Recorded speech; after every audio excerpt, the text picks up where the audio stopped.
traffic all the way.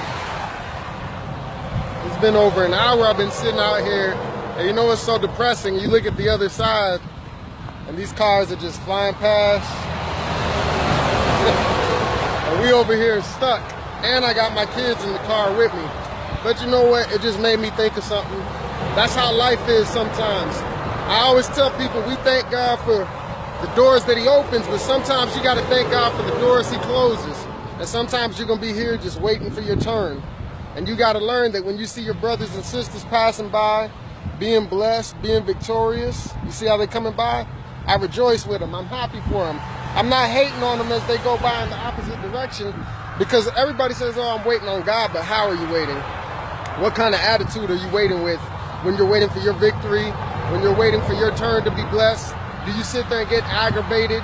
Do you sit there and stop worshiping? Do you stop praising because things aren't on your timing? You got to understand, he said, my ways are not your ways. My thoughts are not your thoughts. God could be preventing me from running into a situation up there. I've been over here for an hour just watching the cars go past on the other side, but it just kind of made me think, man, that, you know, God's timing is always perfect. And I want to encourage you, maybe a relationship kind of hit like this, you know, a standstill, a stop, maybe a job or whatever it is. And sometimes God allows that to happen for you to just kind of self-reflect. It's kind of like me doing this live video. I'm sitting here now because I've been here so long. I say, hey, let me do something productive with my time. But it's the same thing with you. Maybe something's not working in your life, and we're quick to want to say, oh, it's the devil, start rebuking the devil. But sometimes God allows you to be at a standstill because he's trying to teach you something about yourself. He's trying to show you something about yourself. And once you learn that, he'll clear your path for you. Because sometimes your gifts and your drive will take you places your character won't keep you.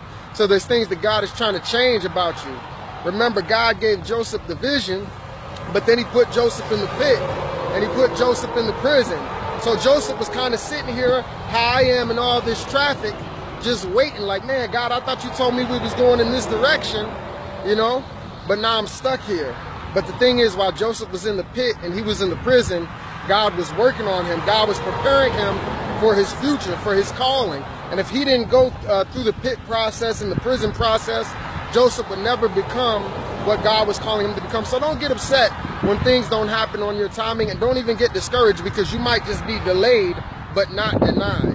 Sometimes just because you hit a slow season, you know, maybe one season you're flying like this. Check it out. You see how these cars flying past? It's easy to praise. It's easy to worship. It just seems like everything is going smooth. And then some seasons you're going to hit a season like this, and it's not going to be as smooth, and you're going to have to learn to be a little bit more patient.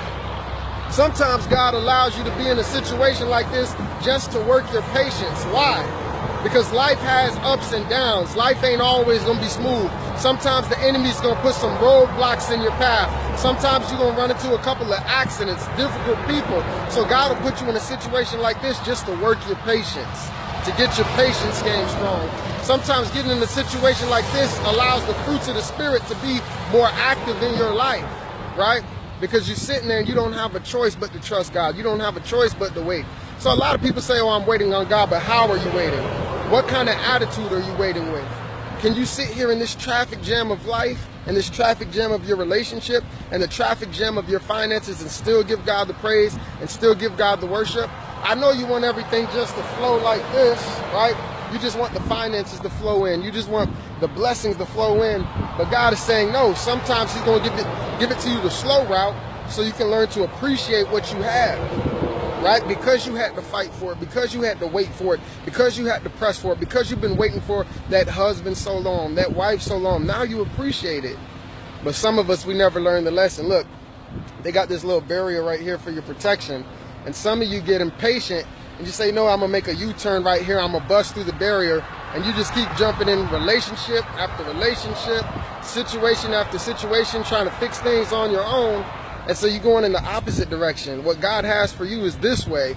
But since you want to take a shortcut and you go beyond the protective barrier, a lot of times, like I said, it's not the devil. It's your bad decisions. It's you not following biblical principle. Real faith says, I can sit in this traffic jam of life and still do what the Bible says. I can sit in this traffic jam of life and still trust God, even though it's not on my timing.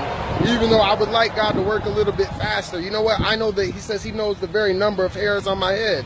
He knows something that I don't know. He sees something that I don't see. So there's a reason why I'm waiting here. There's a reason why I'm still single. There's a reason why I didn't get that promotion yet. There's a reason why Joseph didn't just go straight to the palace and he had to go to the pit and the prison first. There's a reason why I didn't get my miracle yet. There's a reason why I didn't get my deliverance yet. There's a reason why I didn't get my breakthrough. Sometimes God puts you in a situation like this and he says, how you like me now? Are you still going to worship? Are you still going to praise? Are you still going to trust me? Because things ain't moving on your schedule. But don't be discouraged. Like I said, you may be delayed, but you're not denied.